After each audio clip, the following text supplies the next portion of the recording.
sana. Wakati tunakuwa tuko shule,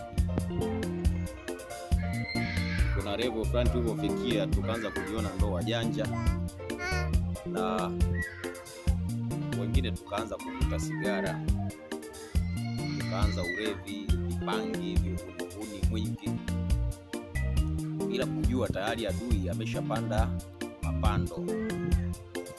Naongea ujumbe huu na wakumbuka wale jamaa wote ambao tumekuwa nao kwenye hao makundi.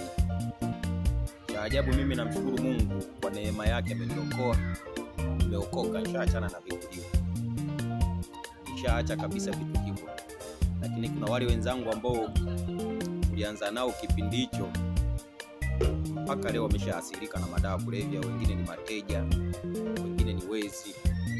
Acha kusikitisha zaidi, wengi wameshafariki.